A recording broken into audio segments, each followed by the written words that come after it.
एक बार एक बड़े से हॉल में बहुत सारे लोग बैठे थे।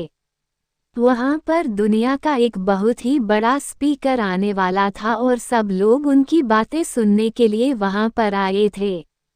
लगभग 10 मिनट के बाद वह स्पीकर स्टेज पर आ जाता है और वह बोलता है कि अगर आपने मेरी बात ठीक से सुन ली और समझ ली तो आपकी जिंदगी पूरी तरह से बदल जाएगी। उसके बाद वह अपनी जेब से एक बिल्कुल नया चमकता हुआ 500 रुपये का नोट निकालता है और उसको ऊपर करके सबसे पूछता है कि ये नोट आप में से किसको चाहिए। ये सुनते ही सब लोग अपने अपने हाथ ऊपर कर देते हैं। वह स्पीकर बोलता है कि ये नोट मैं आप में से किसी एक को दूंगा, लेकिन इसके लिए आपको थोड़ा वेट करना होगा।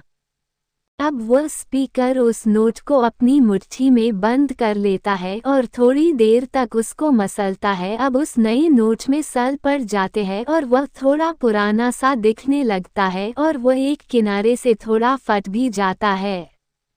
इसके बाद वह फिर उस नोट को ऊपर करके पूछता है, अब ये 500 का नोट किसको चाहिए। इस बार भी सभी लोग अपने हाथ ऊपर कर देते हैं। तब स्पीकर ने उस नोट को जमीन पर गिरा दिया और उस नोट पर 3-4 बार पैर रख दिया। इससे नोट और भी पुराना हो गया और उस पर थोड़ी मिट्टी भी लग गई थी। फिर उन्होंने उस नोट को ऊपर किया और पूछा कि अब बताओ, अब इस नोट को आप में से कौन लेना चाहता है। और इस बार फिर सबके सब ने अपने हाथ ऊपर कर दिए।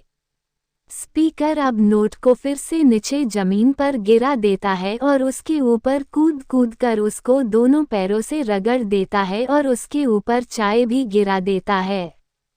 अब नोट इतना गंदा हो जाता है कि उसको पहचानना भी मुश्किल होता है। कोई भी उस नोट को देखता तो यही बोलता कि अब ये सिर्फ एक गंदा कागज का टुकड़ा है, अब ये बेकार है, इस दुनिया में इसकी कोई वैल्यू नहीं है।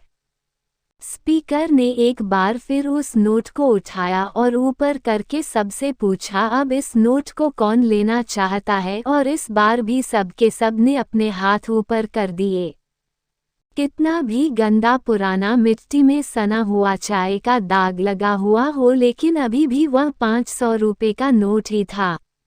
जिंदगी कई बार बड़े बड़े झटके देती है। आप एग्जाम में फेल हो जाते हो या जॉब के इंटरव्यू के बाद आपका सिलेक्शन नहीं होता। जब आपका बुरा समय चल रहा होता है और आप सिचुएशन का सामना कर रहे होते हो, उसके बाद आपको लगने लगता है कि आप सफलता के लायक ही नहीं है। आपको लगता है कि दूसरे लोग आपसे बेटर है और आप किसी काम के नहीं हो, आपकी कोई वैल्यू नहीं है। हमेशा याद रखो, इससे कोई फर्क नहीं पड़ता कि आपने कितनी बार सिचुएशन का सामना किया है, आप जिंदगी में कितनी बार फेल हुए हो, आपकी वैल्यू हमेशा वही रहेगी जो पहले थी। आपके पास कुछ खास है जो दूसरों के पास नहीं है और ये कोई भी आपसे छीन नहीं सकता। अब तक सक्सेस नहीं मिलने से आपकी वैल्यू कम नहीं हुई है। आप अभी भी अपने बारे में कितना भी लो फील कर रहे हो, उससे कोई फर्क नहीं पड़ता। जो लोग आपको अच्छे से समझते हैं वो लोग आपके वैल्यू को उतना ही मानेंगे जितना पहले मानते थे। तो अपनी वैल्यू को समझो और कुछ बड़ा करके दिखाओ।